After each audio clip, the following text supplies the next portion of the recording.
সবাইকে স্বাগত দীপ্ত সংবাদে, সাথে রয়েছে দোলা ডলরেস। শুরুতেই জানাবো সংবাদ শিরোনাম। হামে আক্রান্ত হয়ে 24 ঘন্টায় 9 শিশুর মৃত্যু। কাল থেকে টিকা কার্যক্রম শুরু হবে 18 জেলায়। আজও রাজধানীর অনেক পাম্পে পর্যাপ্ত তেল পাননি গ্রাহকরা। তীব্র গরমে ভোগান্তি চরমে।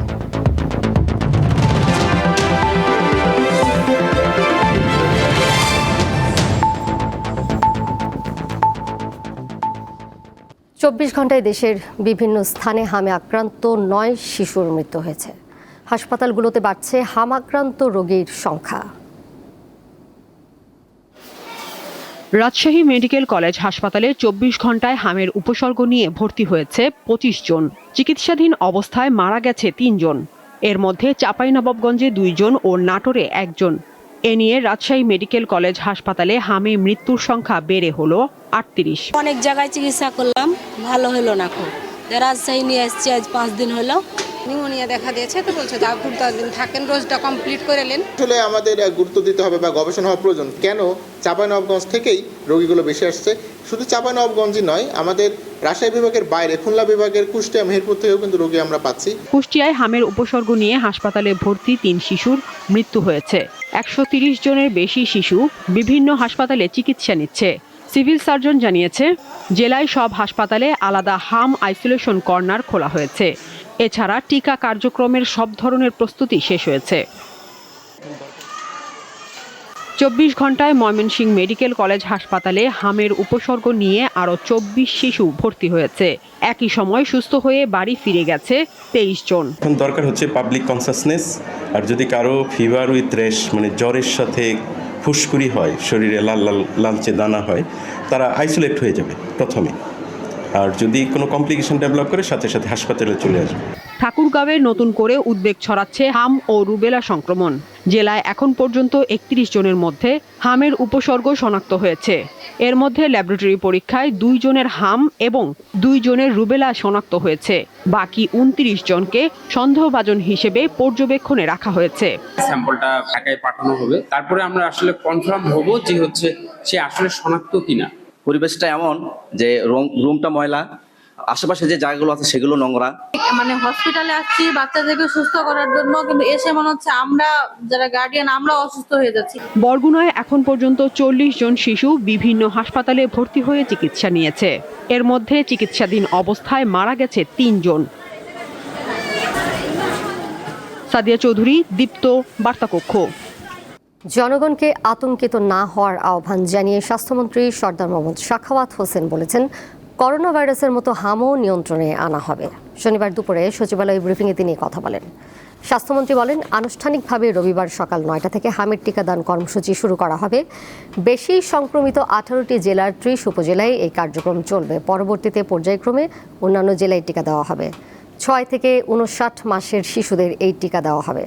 তিনি বলেন, যারা এর আগে নিয়মিত টিকাদান কর্মসূচির আওতায় হামের টিকা নিয়েছেন তারাও এই বিশেষ কার্যক্রমে অংশ নিতে পারবেন। একাধিকবার এই টিকা নিলেও শরীরে কোনো পার্শ্ব প্রতিক্রিয়া বা সমস্যা হওয়ার ঝুঁকি নেই বলেও জানান স্বাস্থ্যমন্ত্রী। এই 30টা উপজেলা শুরু করা মানে আমাদের কার্যক্রম শেষ না। আমরা এটাকে যেহেতু এখানে প্রবল আকার ধারণ করেছে, এটাকে আমরা কন্ট্রোলে এনে বাকিগুলি তো আমরা কাজে অগ্রসর হবো ইনশাল্লাহ। কোনোটাই থেমে থাকবো না।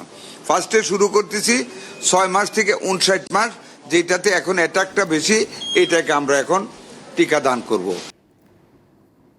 এ বিষয়ে আরও তথ্য জানবো। বরগুনা থেকে সহকর্মী শাহ আলী যুক্ত হয়েছেন আমার সাথে। শাহ আলী, জেলায় হাসপাতালগুলোতে আক্রান্ত রোগীর সংখ্যা, সেই পরিসংখ্যানটি পেয়েছেন কিনা? তাদের চিকিৎসা ব্যবস্থা কেমন চলছে? কর্তৃপক্ষের দিক থেকে তাদের প্রস্তুতি কেমন দেখতে পাচ্ছেন? দোলা, আসলে আমি এই মুহূর্তে রয়েছি বরগুনা 250 শয্যা বিশিষ্ট জেনারেল হাসপাতালে, যেখানে আসলে এই মুহূর্তে ভর্তি রয়েছে 33 জন। এই হাসপাতালে যে হাবের জন্য একটি এখানে আলাদাভাবে বেড তৈরি করা হয়েছে, সেখানে কিন্তু 30 জনের বেড তৈরি করা হয়েছে। সেখানে কিন্তু 33 জন বর্তমানে ভর্তি রয়েছেন এবং গত 24 ঘন্টায় এখানে 8 জন ভর্তি হয়েছেন এবং গুরুতর অবস্থায় একজনকে বরিশাল শেরেবাংলা মেডিকেল কলেজ হাসপাতালে পাঠানো হয়েছে। এবং আমরা যদি আপনাদেরকে বলি যে এই বরগুনা জেলায় এখন পর্যন্ত 22 জন হামে আসলে আক্রান্ত হয়েছে, সেটা কিন্তু পরীক্ষা নিরীক্ষা করার পরে সেটা শনাক্ত করা হয়েছে। এছাড়াও যদি বলি, প্রতিদিনই অসংখ্য শিশু হাসপাতালে জ্বর এবং অন্যান্য উপসর্গ নিয়ে ভর্তি হচ্ছে। তাদেরকে পরীক্ষা নিরীক্ষা করার জন্য কিন্তু প্রতিদিনই তাদের স্যাম্পল পাঠানো হচ্ছে, বরিশাল, ঢাকায় পাঠানো হচ্ছে। এবং এখন পর্যন্ত আমরা যদি বলি যে এই হাসপাতালে আহ, যে 30টি মাত্র বেড করা হয়েছে, সেই 30টি বেড কিন্তু তাদেরকে ফ্লোরে দেওয়া হয়েছে। তাদের জন্য আলাদা কোনো এখানে ব্যবস্থা নেই। এবং সেই 30 জনের যে বেডে রয়েছে 33 জন। এবং এখন পর্যন্ত যে বরগুনা জেলায় মৃত্যুর সংখ্যা দাঁড়িয়েছেন 3 জন। বিভিন্ন হাসপাতালে কিন্তু এই মৃত্যু হয়েছে। এবং আমরা বরগুনা জেনারেল হাসপাতাল থেকে যে তথ্যটা পেয়েছি, তারা কিন্তু এই শিশুদের জন্য আলাদা ব্যবস্থা করবেন বলে আশা আমাদেরকে তারা প্রতিশ্রুতি দিয়েছেন। এবং তারা বলেছেন, এখানে যিনি সিভিল সার্জন রয়েছেন, যে আগামীকাল থেকে এই জেনারেল হাসপাতালের বসেই কিন্তু এই হামের টিকা দেওয়া শুরু হবে। এবং এটা হচ্ছে যে হটস্পট বলা হয়েছে বরগুনার, সেই হটস্পট বরগুনা সহ যে 30টি জেলা উপজেলা, এর মধ্যে কিন্তু অন্যতম বরগুনা। এবং এর আগেও এই বরগুনা জেলায় কিন্তু ডেঙ্গুতে কিন্তু হটস্পট হিসাবে কিন্তু ঘোষণা করা হয়েছিল। এবং এর পরপরই এই হামের আক্রান্ত সংখ্যা বেড়ে যাচ্ছে। এবং এতে জনমনে কিন্তু ব্যাপক আতঙ্ক ছড়িয়ে পড়েছিল। এবং সকলেই কিন্তু তাদের বাচ্চাদের, শিশুদের নিয়ে কিন্তু দুশ্চিন্তার মধ্যে রয়েছে। এবং আমরা দেখেছি যে এখন পর্যন্ত যে চিকিৎসা নেওয়ার জন্য যারা আসছেন, এবং তারা কিন্তু উন্নত চিকিৎসার জন্য বরিশাল করছে। এখানে আইসিইউ নেই, শুধুমাত্র সিসিইউ রয়েছে। আশঙ্কাজনক ভাবে যে সকল অ্যাম্বুলেন্স গুলো রয়েছে, যে অন্যত্র ঢাকায় কিংবা বরিশাল যাবে, সেগুলো কিন্তু তার মধ্যে কোনো আইসিইউ নাই। সেটা নিয়েও কিন্তু উদ্বেগ রয়েছে জনগণের মধ্যে। এবং যে হাসপাতালের 2টি মাত্র অ্যাম্বুলেন্স রয়েছে, সেটাও কিন্তু আসলে নাজুক অবস্থায় রয়েছে। এটা বলেছেন হাসপাতাল কর্তৃপক্ষ থেকেও আমরা এমনটাই জানতে পেরেছি। এবং যাতে ভালো সেবা পায় এই বরগুনা জেলা হাসপাতাল, এই জন্য আসলে পর্যাপ্ত ডাক্তারও নেই, সেই ডাক্তারও কিন্তু দাবি করছেন। এবং যাতে হাম মোকাবেলা করতে পারে সেই বিষয়টা কিন্তু ঊর্ধ্বতন কর্মকর্তা আসলে তাদের দৃষ্টি আকর্ষণ করছে। এই ছিল বরগুনা জেলা হাসপাতাল থেকে আমার কাছে সর্বশেষ তথ্য। দোলা। বরগুনা থেকে যুক্ত ছিলেন সহকর্মী শালী। এবারে যাচ্ছি পরের প্রসঙ্গে। জ্বালানি তেলের জন্য ফিলিং স্টেশনে যুদ্ধ চলছেই। আজও রাজধানীর অনেক পাম্পে পর্যাপ্ত তেল পাননি গ্রাহকরা। ডিপো থেকে চাহিদা মতো জ্বালানি সরবরাহ করা হচ্ছে না বলে দাবি করেন বিক্রেতারা। ভোর থেকে সারিবদ্ধভাবে দাঁড়িয়ে থাকাই যেন এখন বাস্তবতা। প্রচন্ড গরমে ঘন্টার পর ঘন্টা অপেক্ষা, উদ্দেশ্য জ্বালানি তেল সংগ্রহ। কিন্তু সব সময় প্রত্যাশামতো তা মিলছে না। মধ্যপ্রাচ্যের যুদ্ধ শুরুর পরপরই বাংলাদেশের ফিলিং স্টেশনগুলোতে তেলের জন্য হাহাকার শুরু হয়। সরকার অবশ্য প্রথম থেকেই বলে আসছে জ্বালানির কোনো সংকট নেই, কিন্তু বাস্তবতা ভিন্ন। এখন সরকার বলতেছে তেল পর্যাপ্ত আছে, কিন্তু পাম্পে আসলে তেল নাই। এটা তো আসলে আমরা বুঝতে পারি না যে কি সমস্যা। আরো প্রবলেম ফেস হচ্ছে, যদি ফুল ট্যাঙ্কি করতে দিত তাহলে আমাদের একটু সুবিধা হইতো। শনিবার রাজধানীর তেজগাঁও, বাড্ডা, গুলশান, উত্তরা, বনশ্রী, আসাদ গেট, মিরপুর ও রমনা এলাকার অনেক পাম্প তেল বিক্রি বন্ধ রাখে। কোনো প্রতিষ্ঠান তেল পাওয়া সাপেক্ষে দেওয়ার কথা জানায়। 2-3টা পাম্পে ঘোরা অলরেডি শেষ। তারপর এখানে আসছি রাত্রে প্রায় 2টা বাজে। আসার পর সিরিয়াল এসে পাম্পের সাথে কথা বললাম, তারা বলতেছে নাকি তেলের গাড়ি আসবে, তারপর তেল দিবে আর কি। মহাখালী যে সিরিয়াল, মনে হয় যে 1-1.5 হাজার গাড়ি আছে সিরিয়ালে, ওখান থেকে ঘুরে আসা এখানে 4টা বাজে আবার সিরিয়াল ধরছি। অনেক ফিলিং স্টেশনে অকটেন ও পেট্রোল ফুরিয়ে যাওয়ার অজুহাতে গ্রাহকদের ফিরিয়ে দেওয়া হয়, তাই তাদেরকে ছুটতে হয় অন্যত্র। কিন্তু ফিরতে হচ্ছে হতাশা নিয়ে। গাবতলিতে গেছিলাম, 4-5টা ফিলিং স্টেশন, কোনোটাই তেল ছিল না। পরে আসছে আসাদ গেট আইসা প্রায় 3 ঘন্টার মতো সিরিয়ালে ছিলাম, পরে বলছে তেল নাই। ঘুরতেছি, কয়েকটা পাম্পে ঘুরলাম, সবগুলোই বন্ধ। এখানে আসলে সিরিয়াল দিলাম, এখানে শুনতেছে 2টার পরে দিবে। সব পাম্পের একই অবস্থা। হাতে গোনা কয়েকটি ফিলিং স্টেশন তেল বিক্রি অব্যাহত রেখেছে। এর মধ্যে বিজয় সরণির একটি পাম্প রেশনিং করে তেল দেয়। নির্ধারণ করে দিয়েছি মোটরসাইকেল 600, প্রাইভেট কার 1500, 2000, আর মাইকো 2500 এভাবে দিয়েছি। এর কিছু দেখা যাচ্ছে ওই প্রাইভেট কার 1500 নিতে আসছে, যাচ্ছে না, ফুল যাচ্ছে 1500 টাকায় তেল যাচ্ছে। তার মানে তারা ছিল, আমরা তো চেক করতে পারি না কার ট্যাঙ্কি কতটুকু আছে, এটা পাওয়া যাচ্ছে। কোনো ফিলিং স্টেশন কর্তৃপক্ষের অভিযোগ, আগে প্রতিদিন 2-3 গাড়ি তেল পেলেও এখন মিলছে মাত্র 1 গাড়ি, তাই সবাইকেই তা দেওয়া সম্ভব হচ্ছে না। দিলশাদানি, দীপ্ত সংবাদ, ঢাকা। এদিকে জ্বালানি তেলের পাশাপাশি এলপি গ্যাস নিয়েও ভোগান্তিতে পড়েছেন সাধারণ মানুষ। সিলিন্ডার সংকটের পাশাপাশি অতিরিক্ত দামও নেওয়া হচ্ছে। এ বিষয়ে আরও জানবো, নওগাঁ থেকে যুক্ত রয়েছেন সহকর্মী আব্দুর রৌফ। যাচ্ছি তার কাছে। রৌফ, নির্ধারিত দামের চেয়ে এক একটি এলপি গ্যাস সিলিন্ডার কিনতে গ্রাহকদের বাড়তি কত টাকা গুনতে হচ্ছে, কি বলছেন তারা এবং বিক্রেতারাই বা কি বলছেন?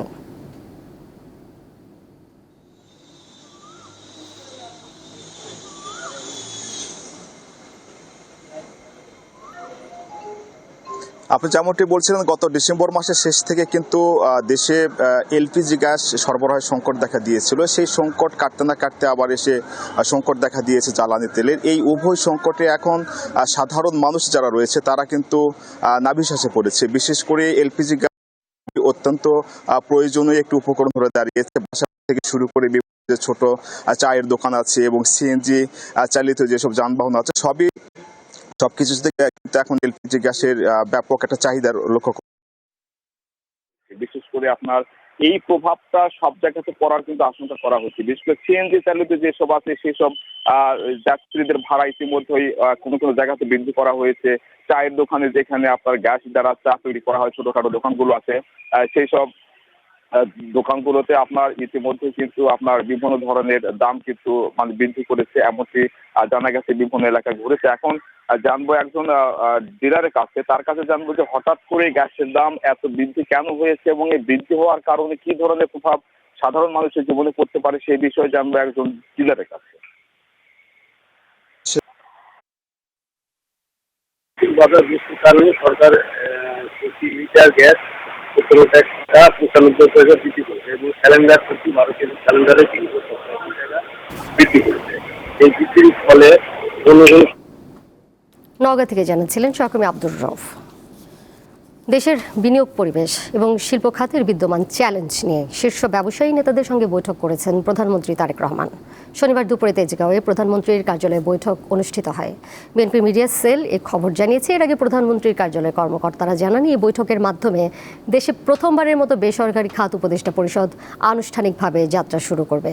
নীতি নির্ধারক ও ব্যবসায়ী নেতাদের মধ্যে একটি কাঠামোগত সংলাপের পরিবেশ তৈরির লক্ষ্যে এই প্ল্যাটফর্মটি কাজ করবে।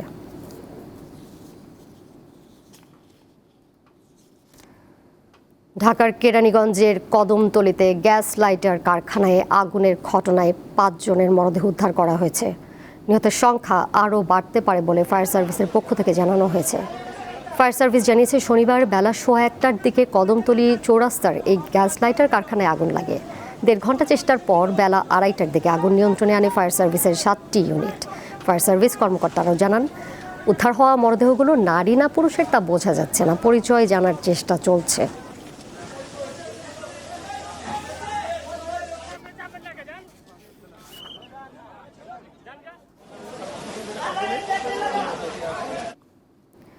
এবার কেওয়াই স্টিল চট্টগ্রাম সংবাদ।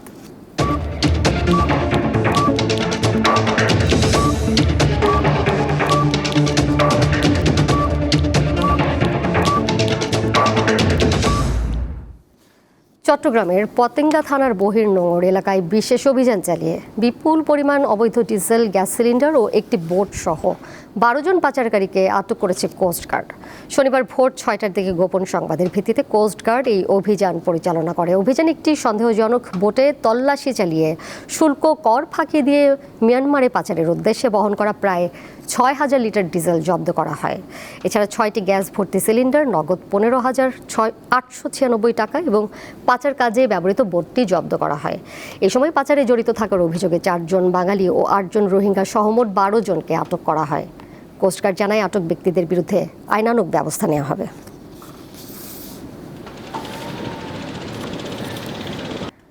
দেশের জনপ্রিয় reality show Lux superstar 2025 grand finale অনুষ্ঠিত হয়েছে। এবারের আসরে সেরা সুন্দরীর মুকুট জিতেছেন রাজশাহীর মেয়ে বিদুষী বর্ণিতা। শুক্রবার সন্ধ্যায় রাজধানীর বাংলাদেশ চীন মৈত্রী সম্মেলন কেন্দ্রে অনুষ্ঠিত হয় লাক্স সুপারস্টার 2025-এর গ্র্যান্ড ফিনালে।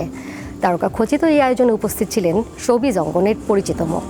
চূড়ান্ত পর্বে প্রতিদ্বন্দ্বিতা করেন 5 জন প্রতিযোগী: বিদুষী বর্ণিতা, আমিনা ইসলাম, নুসরাত আফরিন ইয়মনা, তিস্তা পাল এবং নাজা নাওয়ার বিনতে নুরুল।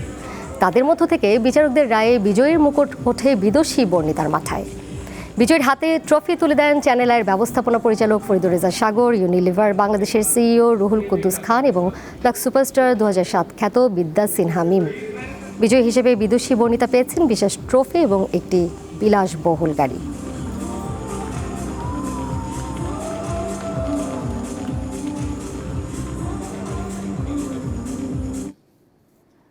আন্তর্জাতিক প্রসঙ্গ, ইরানে প্রবেশ করেছে যুক্তরাষ্ট্রের স্পেশাল ফোর্স। ভূপাতিত যুদ্ধবিমানের এক ক্রু সদস্যকে উদ্ধারে শুক্রবার রাতে এই দেশটিতে প্রবেশ করে যুক্তরাষ্ট্রের সেনারা।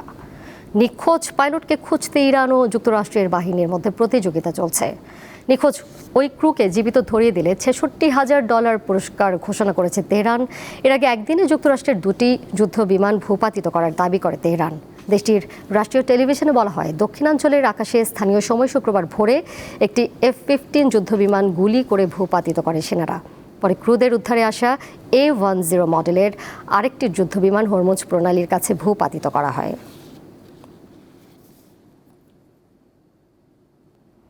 এ বিষয়ে আরও বিস্তারিত জানাতে হজরত শাহজালাল আন্তর্জাতিক বিমানবন্দর থেকে এই মুহূর্তে যুক্ত রয়েছেন সহকর্মী মোহাম্মদ হাসিব। হাসিব, খেলোয়াড়দের তো সন্ধ্যা 6:30 নাগাদ এসে দেশে পৌঁছানোর কথা, সেক্ষেত্রে আসলে শেষ মুহূর্তের প্রস্তুতিও নিশ্চয়ই এর মধ্যে শেষ হয়েছে। তাদের সংবর্ধনার ক্ষেত্রে আয়োজন কী কী রয়েছে এবং কারা কারা এসে এই মুহূর্তে পৌঁছেছেন সেখানে?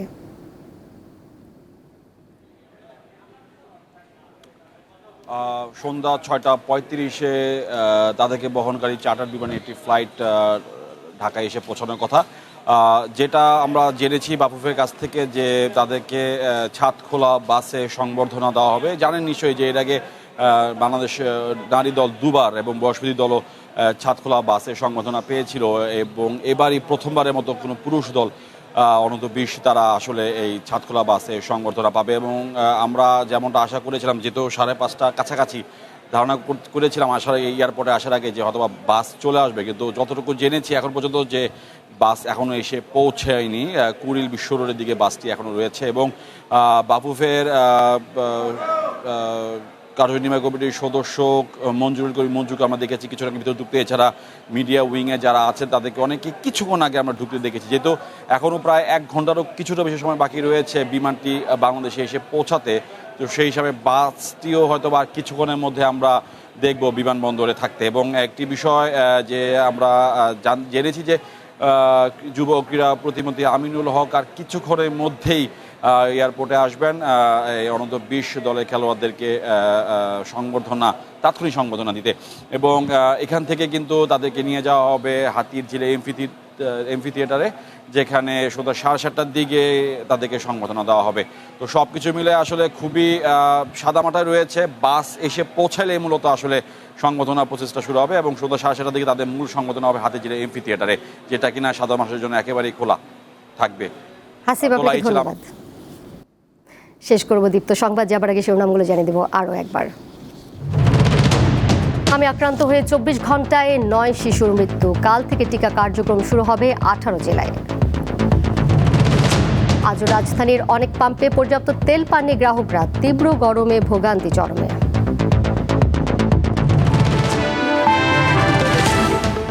এই ছিল এখনকার মতো। পরের সংবাদ দেখবেন সন্ধ্যা 6:40। এছাড়াও আর তথ্য এবং বিনোদনের নানা খবরাখবর জানতে যুক্ত থাকুন দীপ্ত ডিজিটাল প্ল্যাটফর্মে। ধন্যবাদ সবাইকে।